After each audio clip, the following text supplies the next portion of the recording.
My name is साक्षी आर्य और आज हम पढ़ने वाले हैं द इंडियन कॉन्ट्रैक्ट एक्ट 1872 का जो एक्ट है इसके बारे में। हमारे जो कोर्ट की प्रोसीडिंग्स में कॉन्ट्रैक्ट या एग्रीमेंट से रिलेटेड जो प्रोविज़न आते हैं वो कोर्ट क्या है इस एक्ट के अंतर्गत ही डील करता है, क्योंकि इसमें अगर कोई कॉन्ट्रैक्ट किस बेस पर हुआ है, पार्टीज़ कितनी कैसे कम्पिटेंट है, पार्टीज़ की माइनॉरिटी मेजॉरिटी या उनकी कम्पिटेंसी या असेंट या किस बेस पर वो कॉन्ट्रैक्ट हुआ है या उसमें कोई फ्रॉड हुआ है, तो इसके अंतर्गत जो कोर्ट है हमारा वो इंडियन कॉन्ट्रैक्ट एक्ट के अंतर्गत ही डील करता है। और जो हमारी जुडिशरी या अदर लीगल सर्विसेज एग्ज़ाम में है उसमें भी इससे रिलेटेड क्वेश्चन आते हैं, तो आज हम इसको डिस्कस में डील करने वाले हैं। तो हम इसकी मतलब एक एक क्लास में इसके जो भी चैप्टर्स हैं और सेक्शन हैं उनको डिटेल में डिस्कस करेंगे, तो आप मेरी इन क्लासेस को देख करके अपनी प्रिपरेशन कर सकते हैं। ठीक है, हम पढ़ेंगे सबसे पहले द इंडियन कॉन्ट्रैक्ट एक्ट 1872। इसमें हमें एक्ट नंबर याद होना चाहिए। एक्ट नंबर है इसका 9 और 1872 का ये एक्ट है। सॉरी, एक बाय मिस्टेक टाइप हो गया। आगे इसको जो प्रेसिडेंट से असेंट मिली थी वो है 25 अप्रैल ऑफ 1872। प्रेम्बल में जो हमें पार्ट दिया गया है कि अगर कोई कॉन्ट्रैक्ट को डिफ़ाइन करना है, एज ए कोई वर्ड है जो कि कॉन्ट्रैक्ट में डिफ़ाइन करना है या उसका कोई पार्ट है जो अमेंड करना है, तो वो क्या है, हम कॉन्ट्रैक्ट एक्ट में कुछ प्रोविज़न है उनके बेस पे ही कर सकते हैं। प्रिलिमिनरी पार्ट में हम आते हैं, तो प्रिलिमिनरी में सबसे पहले इसका सेक्शन फर्स्ट देखने को मिलता है हमें, जो बताता है कि short title extend and commencement, कि इसका टाइटल कैसे होगा, एक्सटेंड कैसे होगा और कमेंसमेंट कैसे होगा। तो इस एक्ट को हम क्या कहेंगे, this act may be called to Indian Contract Act. ठीक है, जो कि 1872 का एक्ट है। इसमें एक्सटेंड एंड कमेंसमेंट कहाँ कहाँ बताया गया है, it extend to whole of India, and वो जो 370 के प्रोविज़न आर्टिकल के बाद में ये होल ऑफ इंडिया पर अप्लाई होता है। It shall come into force, इसकी एनफोर्समेंट डेट भी हमें अच्छे से याद होनी चाहिए, जो क्या है 1 डे ऑफ सितंबर 1872। ठीक है, ये एनफोर्समेंट डेट हमें याद होनी चाहिए क्योंकि एग्ज़ाम में इससे रिलेटेड क्वेश्चन भी आते हैं। ठीक है, इसका सेविंग वाला प्रोविज़न दिया गया है जिसमें रिपील प्रोविज़न है, जिसके कुछ स्टेट है या रेगुलेशन है या कोई एक्सप्रेसली रिपील्ड पार्ट है या कोई यूजेज कस्टम जो कि इंडियन कॉन्ट्रैक्ट एक्ट के कोई प्रोविज़न है उस एक्ट से इररिलेवेंट है या फिर उसके इनकंसिस्टेंट है उस प्रोविज़न से, तो ये उसको इफ़ेक्ट नहीं करेगा। इससे हमें ये बताया है। ठीक है, सेकंड सेक्शन में हम आते हैं, तो हम इंटरप्रिटेशन क्लोज के बारे में पढ़ते हैं। जो following words and expression are used in following senses unless a contract intention appear from the context। जो इस एक्ट के कॉन्टेक्स्ट से हमें अपीयर होता है जो इंटेंशन, वही हम मानेंगे, अदरवाइज कोई इंटेंशन नहीं मानेंगे। कौन किस बेस पर, कोई वर्ड्स एंड एक्सप्रेशन जो फॉलोइंग सेंसेस में यूज़ किया गया है। ठीक है, आगे हम डेफिनेशन पढ़ते हैं। तो सबसे पहले इसमें प्रपोजल की डेफिनेशन दी गई है। प्रपोजल को क्या कहेंगे, हम डिटेल में पढ़ते हैं कि 1 person signify to another his willingness to do.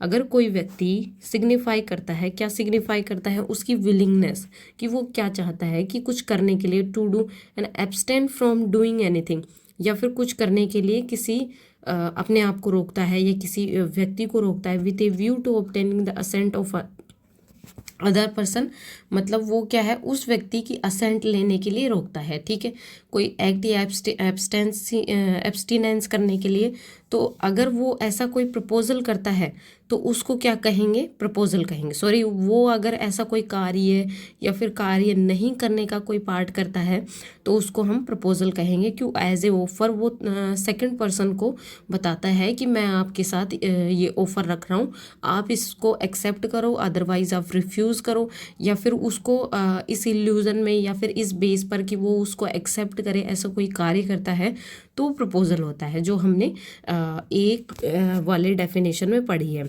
तो हमें याद होना चाहिए कि अगर डेफिनेशन का क्लोज आए, उससे रिलेटेड कोई क्वेश्चन आए, तो जैसे कि प्रपोजल जो है तो वो हमारा ए क्लोज में है। ठीक है, ये हमें याद होना चाहिए। बी क्लोज में हम पढ़ते हैं कि प्रोमाइज। प्रोमाइज किसको कहेंगे? When the person to whom proposal is made signify his assent thereto and the proposal is said to be accepted, the proposal when accepted is become a promise. अगर कोई व्यक्ति जो अपना proposal करता है किसी दूसरे व्यक्ति को और कोई दूसरा व्यक्ति जो अदर पर्सन है उसको असेंट दे देता है कि I am ready for to contract, है ना, तो वो उस केस में क्या है, रेडी है उस कॉन्ट्रैक्ट को करने के लिए, तो उसने उसके प्रपोजल को एक्सेप्ट कर लिया। एक्सेप्ट करने के बाद से ही वो जो प्रपोजल है वो क्या बन जाता है, प्रोमाइजी बन जाता है। ठीक है, बी क्लोज में हमें डेफिनेशन याद होनी चाहिए प्रोमाइजी की है। ठीक है, तो हम आगे पढ़ते हैं कि प्रोमाइजर और प्रोमाइजी किसको कहेंगे। प्रोमाइजर और प्रोमाइजी कहेंगे the person making the proposal. अगर कोई व्यक्ति जो प्रपोजल कर रहा है तो उसको प्रोमाइजर कहेंगे। And the person who is accepting to proposal is called the promisee. उस व्यक्ति को प्रोमाइजी कहेंगे जो कि उस प्रपोजल को एक्सेप्ट करती है। तो हम इसको चार्ट के माध्यम से समझने वाले हैं कि एक पर्सन आपको ऑफर देता है, एज ए प्रपोजल देता है कि I will sell my car for 5 lakh. Second person उस पर असेंट देता है कि आई एक्सेप्टेड, तो उसने उस क्या है उस प्रपोजल को एक्सेप्ट कर दिया, उस ऑफ़र को एक्सेप्ट कर दिया। तो उस केस में जो हमें ऑफ़र की डेफिनेशन, जो प्रपोजल की डेफिनेशन मिलती है वो 2 के फर्स्ट में मिलती है और जो एक्सेप्टेंस की मिलती है वो 2 के बी में मिलती है। तो इन दोनों के मतलब एक्सेप्टेंस होने पर, इन दोनों के असेंट होने पर वो क्या बनता है, एग्रीमेंट। ठीक है, एग्रीमेंट की डेफिनेशन हम आगे पढ़ेंगे। डी क्लोज में हम आते हैं तो इसमें हमें कंसिडरेशन की डेफिनेशन दी गई है। When at the desire of the promiser, the promisee or any other person has done and abstain from doing, does and abstain from doing and promise to do and to abstain from doing something such an act and abstain and promise is called the consideration for the promise।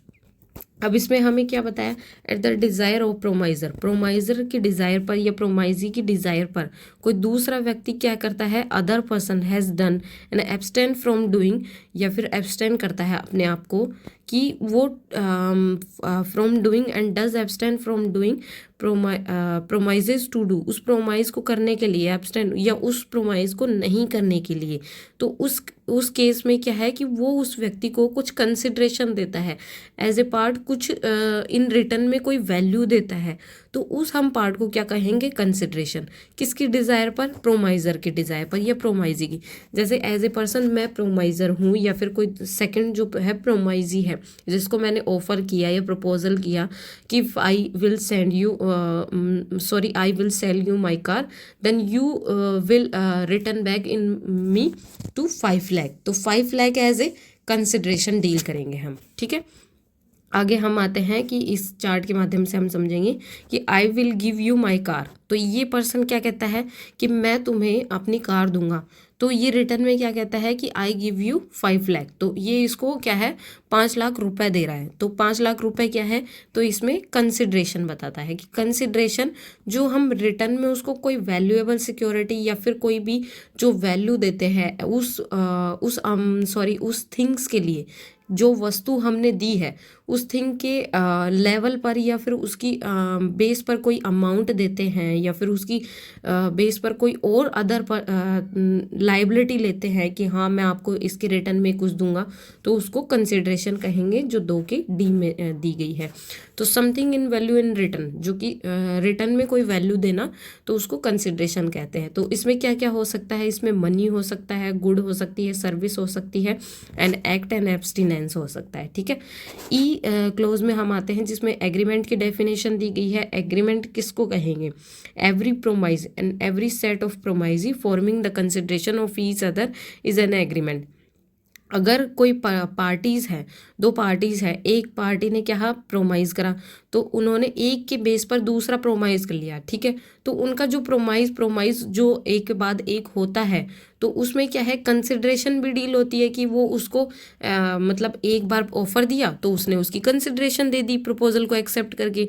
ठीक है, फिर दूसरी बार offer दिया कोई cell या फिर bye करने का, तो उसने फिर से कंसिडरेशन दे दी। तो उस केस में जो सेट ऑफ प्रोमाइजेज है उसमें कंसिडरेशन का कंसिडरेशन का देना है, तो उस केस में वो क्या होगा, एग्रीमेंट होगा। जैसे कि I will sell my car for 5 lakh, तो इसने कहा कि मैं आपको अपनी कार 5 लाख रुपए में बेचूंगा। तो ये क्या कहता है कि आई एक्सेप्ट, मैंने एक्सेप्ट कर लिया। तो इसने क्या कहा कि मैंने अभी तक मतलब इसने ये कोई कंडीशन नहीं रखी कि मैं आपको 5 लाख रुपए नहीं दूंगा या फिर मैं 5 लाख रुपए से कम दूंगा। तो इसने कोई ऐसी कोई कंडीशन नहीं रखी। तो इस केस में ये इसको अपनी कार भेज देगा और ये इसको 5 लाख रुपए दे देगा। तो इन दोनों के बीच में कम्युनिकेशन हुई। तो इस बेस पे इसने ना कोई कंडीशन रखी दूसरी पार्टी ने। तो इन दोनों के बीच में जो एग्रीमेंट हुआ उसको हम एग्रीमेंट कहेंगे। जैसे कि प्रपोजल जो कि 2A में बताया गया है, एग्रीमेंट जो इनके कम्युनिकेशन के बेस पर हुआ है, और एक्सेप्टेंस जो 2B में बताया गया है। ठीक है। F में हम पढ़ते हैं रेसिप्रोकल प्रोमाइजेज किनको कहते हैं। Promises which form the consideration and part of the consideration for each other is called for reciprocal promises। अगर कोई प्रोमाइजेज है जिन पे कोई कंसिडरेशन देना है, जैसे वन पार्टी की एग्री टू कि हाँ भाई मैं आपसे ये जो भी है थिंग ले लूँगा और एज ए रिटर्न में मैं आपको इसके बेस पर मनी दे दूँगा। तो वो मनी क्या है, कंसिडरेशन है। और अगर आप कंसिडरेशन एज ए पार्ट में देते हो कि मतलब मैंने ये थिंग ले ली उस पर्सन से और फिर मैंने कंसिडरेशन फिर मैंने कंसिडरेशन दे दी, उसके बाद में मैंने उसी पर्सन से कोई दूसरी चीज़ ले ली और मैंने फिर कंसिडरेशन दे दी। तो उस बेस पे जो मतलब उस व्यक्ति ने क्या है, उस व्यक्ति ने फिर कंसिडरेशन लेने के बाद में क्या कहा कि मैं आपको ये कंसिडरेशन रिटर्न में दे दूंगा, तो आप ये चीज़ मेरे को दे दीजिए जो भी उसको चाहिए। तो इस केस पे जो प्रोमाइजेज होते हैं उनको एज ए क्रॉस कंसिडरेशन, तो उन केसेस पर इसको रेसिप्रोकल प्रोमाइजेज कहेंगे। जी क्लोज में हम आते हैं वॉइड एग्रीमेंट के बारे में कि an agreement not enforceable by law is said to be void. अगर कोई एग्रीमेंट है जो कि लॉ के द्वारा एनफोर्सेबल नहीं है तो वो वॉइड होगा। ठीक है, उसको वॉइड एग्रीमेंट कहेंगे। वॉइड एग्रीमेंट किसको कहेंगे कि एग्रीमेंट जो कि प्लस एनफोर्सेबल बाय लॉ बराबर कॉन्ट्रैक्ट। तो इसमें क्या है कि इसको क्या कहेंगे कि अगर एग्रीमेंट है तो एग्रीमेंट को कोई मैंने साइन कर दिया पेपर, ठीक है, मैंने एक्सेप्टेंस दे दी, कम्युनिकेट कर दिया उस पर्सन को, तो वो क्या है, वो एग्रीमेंट जो लॉ के द्वारा एनफोर्सेबल है तो वो क्या बन जाएगा, कॉन्ट्रैक्ट बन जाएगा। और वैलिड कॉन्ट्रैक्ट के एसेंशियल एलिमेंट्स क्या होंगे, ऑफर होगा, एक्सेप्टेंस होगा, लॉफुल कंसिडरेशन होगी, फ्री कंसेंट होगा, कैपेसिटी होगी, लॉफुल ऑब्जेक्ट होगा, इंटेंशन होगी। ठीक है, इसमें बताया है कॉन्ट्रैक्ट की डेफिनेशन कि एच क्लोज में an agreement enforceable by law is a contract. तो कोई एग्रीमेंट है जो एनफोर्सेबल बाय लॉ है वो कॉन्ट्रैक्ट होगा। जैसे कि आपको मैंने ऊपर वाले चार्ट में बताया कि असेंशियल एलिमेंट्स क्या होंगे वैलिड कॉन्ट्रैक्ट के, और अगर कोई एग्रीमेंट है उस पर असेंट मिल गई तो वो लॉ के द्वारा एनफोर्सेबल हो जाता है, तो वो क्या बन जाता है, कॉन्ट्रैक्ट बन जाता है। अब हम आगे आते हैं आई क्लोज में जो कि वॉइडेबल कॉन्ट्रैक्ट के बारे में बात करता है। वॉइडेबल कॉन्ट्रैक्ट कौन सा होगा, an agreement which is enforceable by law at the option of one and more of the parties thereto but not the option of the other is an voidable contract. अगर कोई agreement है जो कि law के द्वारा तो enforceable है, ठीक है, लेकिन वो उस पार्टी में अगर एक से अधिक party as a group person है उनमें कोई कॉन्ट्रैक्ट होता है, तो उसमें से अगर कोई एक पर्सन या उनमें से एक से अधिक कोई पार्टीज है जो कि उस बेस पर कोई कंसेंट नहीं देते हैं, तो उस केसेस में वो कॉन्ट्रैक्ट वॉइडेबल होगा, क्योंकि उसमें all of the consent is important. ठीक है, तो उसमें से एक की भी अगर कंसेंट नहीं मिलती है या फिर कोई रिटर्न पार्टी की कंसेंट नहीं मिलती है तो वो वॉइडेबल कॉन्ट्रैक्ट होगा। ठीक है, जे क्लोज में हम आते हैं वॉइड कॉन्ट्रैक्ट के बारे में। And contract which ceases to be enforceable by law become void and it ceases to be enforceable. मतलब इसमें ये है कि अगर कोई कॉन्ट्रैक्ट है जो कि लॉ के द्वारा एनफोर्सेबल है लेकिन वो उस टाइम पीरियड से बाहर आ गया कि वो अब वॉइड हो गया, एज ए टू पार्टीज हैं, ठीक है, दोनों ने असेंट दे दी, दोनों के बीच कॉन्ट्रैक्ट हो गया और लॉ के द्वारा एनफोर्सेबल भी हो गया, लेकिन बाद में वो दोनों क्या डील करते हैं कि we are not responsible for take to contract, तो वो बाद में क्या है, रिफ्यूज बना कर देता है। तो इस केस में क्या है, उस कॉन्ट्रैक्ट की जो लाइबिलिटी है वो खत्म हो जाती है, तो उस केस में क्या है, वो कॉन्ट्रैक्ट वॉइड हो जाएगा। ठीक है, जैसे कि इसमें बताया गया है कि अगर कोई ऑफर करता है, दूसरा पार्टी क्या करता है, एक्सेप्टेंस करता है, ठीक है। एक्सेप्टेंस करने के बाद में दोनों पार्टीज के बीच में क्या होता है, एग्रीमेंट होता है। एग्रीमेंट होता है तो एग्रीमेंट में कंसिडरेशन होती है। कंसिडरेशन के बेस पर वो क्या बनता है, कॉन्ट्रैक्ट बनता है, जिसमें लीगल इंटेंट और लॉफुल ऑब्जेक्ट होता है, ठीक है। तो इस बेस पर हम क्या पढ़े हैं अभी तक, हमने पढ़ा है प्रपोजल, प्रोमाइजी, एग्रीमेंट या रेसिप्रोकल प्रोमाइजी, या फिर जो कि कॉन्ट्रैक्ट कौन सा होगा जो एनफोर्सेबल बाय लॉ होगा, या कॉन्ट्रैक्ट वॉइडेबिलिटी कौन सा होगा, या वॉइडेबल कौन सा होगा, वॉइड कॉन्ट्रैक्ट कौन सा होगा। तो अभी तक हमने ये वाले प्रोविजन डील करे हैं। आगे हम पढ़ेंगे चैप्टर फर्स्ट में, जिसमें communication, acceptance and revocation of proposal, जो सेक्शन 3 से शुरू होता है। तो communication, acceptance and revocation of proposal, जिसमें द कम्युनिकेशन ऑफ प्रपोजल, अगर कोई व्यक्ति जो कि प्रपोजल देता है तो उसने कम्युनिकेट करा सेकंड पर्सन को, तो द एक्सेप्टेंस ऑफ प्रपोजल, तो दूसरे व्यक्ति ने क्या कहा कि उस प्रपोजल पर एक्सेप्टेंस दी। लेकिन अगर कोई रिवोकेशन होता है, मतलब उस प्रपोजल में वो क्या है, कंडीशन रखता है, रिवोकेशन, तो उसने क्या है, एज ए सेम कंडीशन में उस प्रपोजल को एक्सेप्ट नहीं करा, उसमें कुछ अल्ट्रेशन करा, ठीक है। Revocation of proposal and acceptance and respectively are deemed to be made by an act an omission of the party proposing and accepting and revoking by which he intend to communicate such proposal, acceptance and revocation which has to effect of communicate it। इसमें बताया गया है कि अगर कोई proposal को communicate किया उस पर्सन ने दूसरी पार्टी को, दूसरी पार्टी ने उस प्रपोजल को एक्सेप्ट कर लिया, लेकिन उसने उस प्रपोजल और जो एक्सेप्टेंस है वो रिवोकेशन के बेस पर दी है, तो वो माना जाएगा कि वो ऐसा कोई कार्य या ओमिशन या ऐसा कोई लोप है जो उस पार्टी ने करा है उस कॉन्ट्रैक्ट को उस प्रपोजल को एक्सेप्ट करने में, या उस प्रपोजल में कंडीशन को डील करने में, उसको रिवोक करने में, कि भाई मैं इस सेम कंडीशन में इस कॉन्ट्रैक्ट को एक्सेप्ट नहीं करूँगा।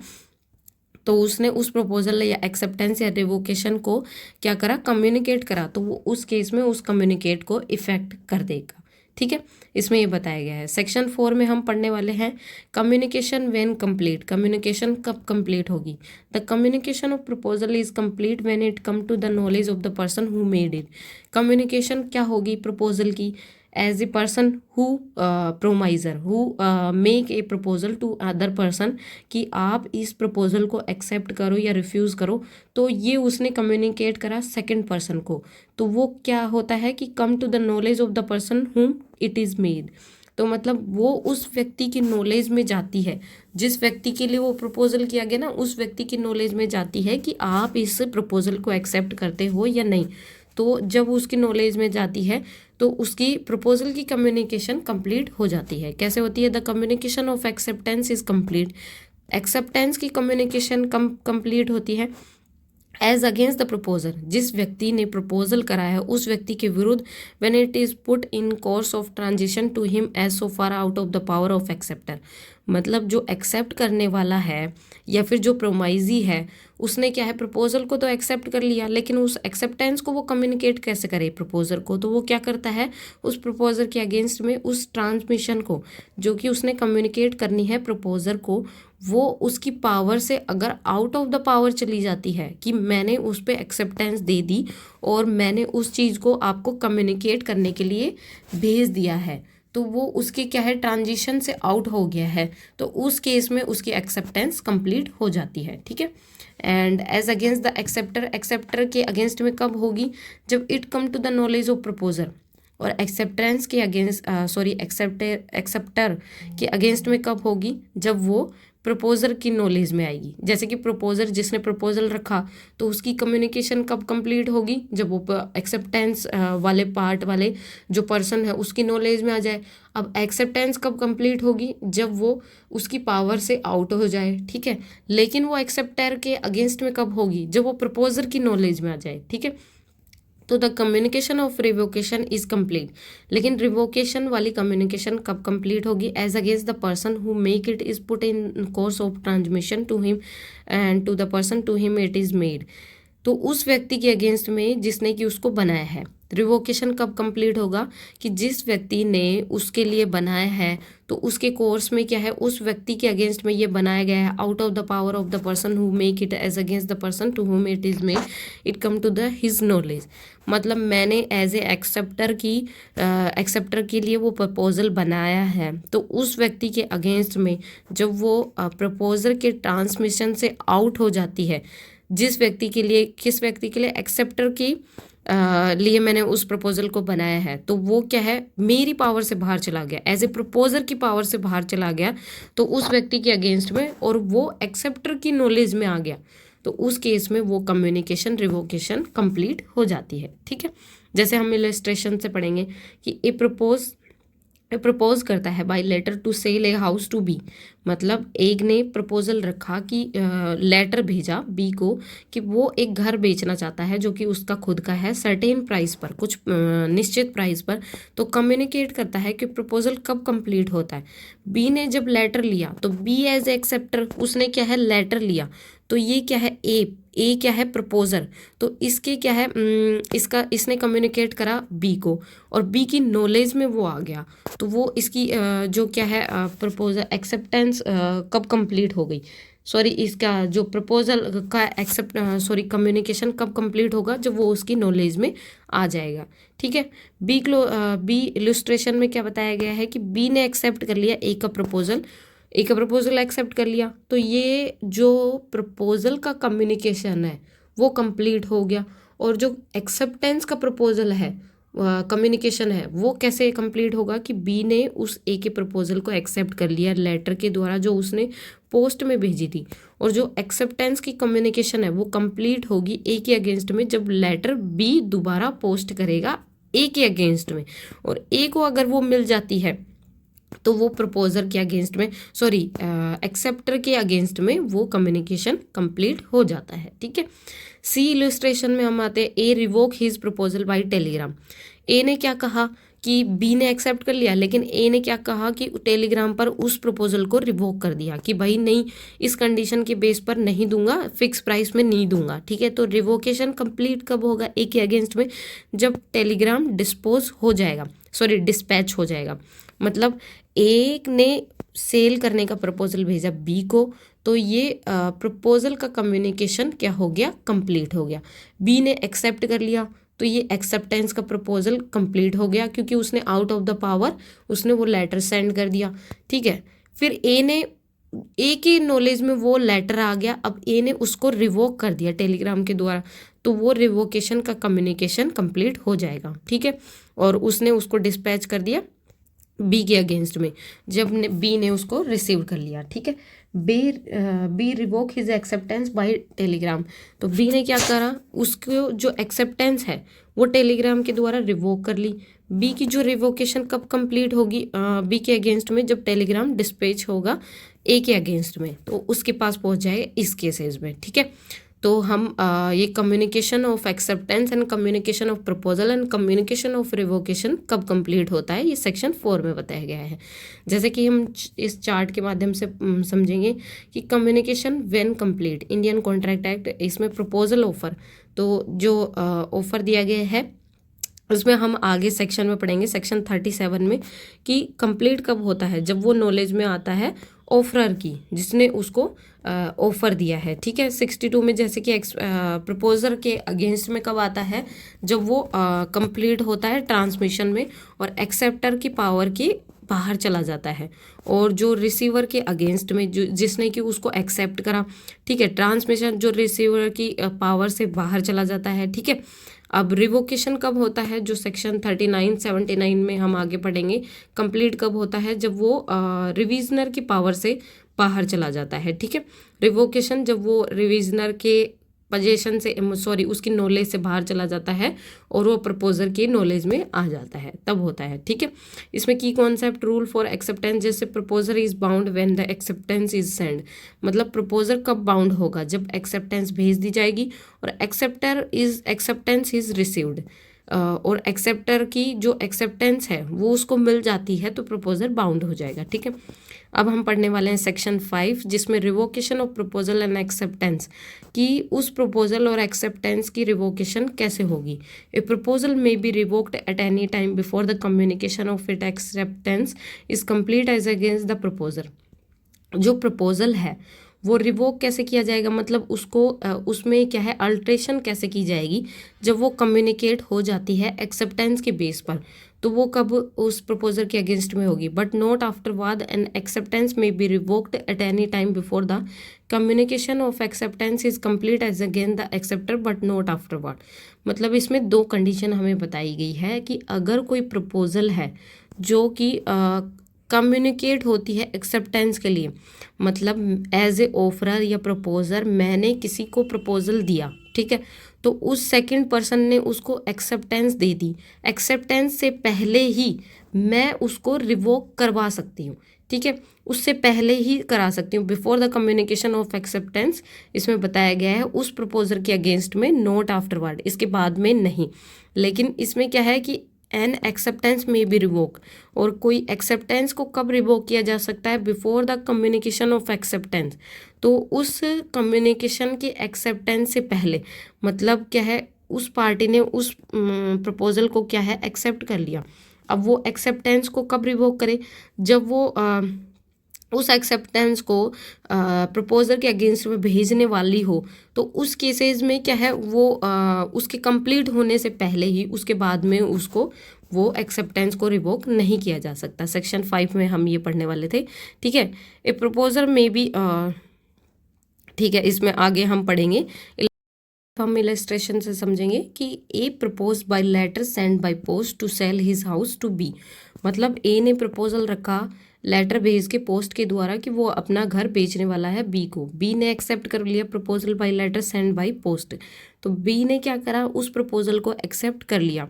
अब ए में रिवोक हिज प्रपोजल, ए कब करेगा अपना प्रपोजल रिवोक, किसी भी टाइम पर जब before at a moment when the B post his letter of acceptance, मतलब क्या है कि ए क्या कर सकता है उस प्रपोजल को रिवोक जब बिफोर, उस मोमेंट से पहले जब बी ने अपनी एक्सेप्टेंस की लेटर पोस्ट करी, उससे पहले वो उस प्रपोजल को क्या कर सकता है रिवोक कर सकता है, ठीक है। बी कब कर सकता है revoke, B may revoke his acceptance at any time before at a moment when the letter is communicating it reaches A but not afterward. तो वो अपनी एक्सेप्टेंस को कब रिवोक करेगा, उस मोमेंट पर जब लेटर उसको कम्युनिकेट कर देगा, मतलब जो एक्सेप्टेंस का लेटर है वो ए की नॉलेज में पहुंच जाए, ए को कम्युनिकेट कर दे, तो उस केसेस से पहले ही वो उस एक्सेप्टेंस को रिवोक कर सकता है, ठीक है। इसमें कुछ प्रोविज़न आगे भी दिए हैं एक्सप्लेनेशन, जैसे कि where an invitation to a proposal is contain a condition that any proposal made in response of to any invitation is may be kept open to specified time and proposal is thereupon made accepting such condition and such proposal may be revoked within such time। अगर कोई invitation है proposal का तो उसमें कुछ condition है, तो अगर कोई प्रपोजल किया जाता है उस इन्विटेशन के लिए तो उसके लिए कुछ स्पेसिफाइड टाइम है, और प्रपोजल अगर उन कंडीशन को एक्सेप्ट करने के लिए किया गया है तो वो किसी भी टाइम पर रिवोक हो सकता है। आगे बढ़ते हैं सेक्शन 6 की तरफ, जिसमें revocation how made. A proposal is revoked, proposal कब रिवोक किया जाएगा, by the communication of notice of revocation and by the proposer of other party. मतलब रिवोकेशन कब कब किया जाएगा, अगर कोई प्रपोजर है वो रिवोक कैसे होगा कि अगर मतलब कम्युनिकेशन द्वारा, as a proposer and acceptor वो उन दोनों ने कम्युनिकेट कर लिया, किसके द्वारा किया, उन्होंने नोटिस ऑफ रिवोकेशन एक दूसरे को नोटिस भेज दिया, प्रपोजर या कोई दूसरी पार्टी एज ए एक्सेप्टर, तो उन्होंने नोटिस भेज के उस क्या है कम्युनिकेशन को क्या है उस एक्सेप्टेंस को क्या कर दिया रिवोक कर दिया, तो उस केसेस में रिवोकेशन हो जाएगा। या by lapse of time prescribed in such proposal for it acceptance and no and if so or if no time is so prescribed by lapse of reasonable time without communication of acceptance। अगर कोई time बीत गया, जो time हमें दिया गया है contract act के अंतर्गत कि आप इस पीरियड तक ही उसको कम्युनिकेट कर सकते हैं, और वो टाइम निकल गया है, तो वो उस प्रपोजल उस प्रेस्क्राइब पीरियड पर उसने प्रपोजल दिया और एक्सेप्टेंस नहीं हुई, तो क्या है रीजनेबल टाइम का कोई लैप्स हुआ है, तो उसमें एक्सेप्टेंस की कम्युनिकेट करे बिना ही तो वो क्या हो जाएगा, रिवोक्ड हो जाएगा वो कॉन्ट्रैक्ट, ठीक है। By the failure of acceptor, acceptors के फेलियर होने पर कि उसको कोई कंडीशन दी गई थी कि वो उन कंडीशन को फुलफिल करे, लेकिन उसने एक्सेप्टर ने क्या है उन कंडीशन को फुलफिल नहीं किया गया है, ठीक है। डी में क्या आती है, सॉरी फोर्थ प्रोविजन में क्या बताया गया है, by the death and insanity of proposer, अगर किसी व्यक्ति की डेथ हो जाती है या वो पागल हो जाता है proposer, in fact of death insanity come to the knowledge of acceptor before acceptance, acceptance से पहले ही, मतलब एज ए प्रपोजर मैंने किसी को प्रपोजल दिया और एक्सेप्टेंस जो प्रोमाइजर है या जिसने एक्सेप्टेंस देने से पहले ही उस व्यक्ति की मृत्यु हो जाती है या वो पागल हो जाता है, तो उस केस में क्या है कि वो एक्सेप्टर की नॉलेज प्रपोजर की नॉलेज में आने से पहले ही वो क्या है वो रिवोक्ड हो जाएगा, ठीक है। आगे बढ़ते हैं हम सेक्शन 7 की तरफ, जिसमें acceptance must be absolute, absolute मतलब एक्सेप्टेंस कब एब्सोल्यूट होगी, in order to convert a proposal is a promisee, अगर कोई प्रपोजल को प्रोमाइजी में कन्वर्ट करने के लिए एक्सेप्टेंस कैसी होनी चाहिए, एक्सेप्टेंस कैसी होनी चाहिए, एक्सेप्टेंस एब्सोल्यूट होनी चाहिए, अनक्वालिफाइड होनी चाहिए, पहला प्रोविज़न दिया गया है। सेकंड प्रोविज़न में हमें बताया गया है be expressed in some usual and reasonable manner and unless the proposer is prescribe the manner in which it is to be accepted, when the proposal is prescribed a manner in which it is to be accepted and acceptance is not made in such manner, मतलब अगर कोई usual और reasonable manner में होनी चाहिए, ठीक है, वो एक्सेप्टेंस, ठीक है। और अगर कोई प्रपोजल है जब तक कि वो प्रेस्क्राइब मैनर में ना हो उसको एक्सेप्ट नहीं किया जाएगा, और अगर कोई प्रपोजल है वो प्रेस्क्राइब मैनर में नहीं है तो उसको एक्सेप्टेंस नहीं दी जाएगी, इसमें पहले बता दिया गया। और एक्सेप्टेंस अगर उस मैनर में नहीं की गई है तो प्रपोजल क्या है, उस रिजनेबल टाइम पीरियड जो इसमें बताया गया है after the acceptance is made, तो कम्युनिकेट, तो उसको जो कम्युनिकेट करने से पहले उस एक्सेप्टेंस को प्रपोजल क्या है प्रेस्क्राइब पीरियड में क्या है एक्सेप्ट होता है, तो वो उस केस में इनकंसिस्टेंट होता है, तो वो उन कंडीशन को, मतलब उस यूजुअल मैनर को फेस करने उसको उस मैनर के हिसाब से, उन प्रोविज़न के हिसाब से डील करने में अगर वो इनकंसिस्टेंट है या फिर फेल होता है तो उन प्रोविज़न में वो एक्सेप्टेंस एब्सोल्यूट और क्वालिफाइड नहीं होगी, ठीक है।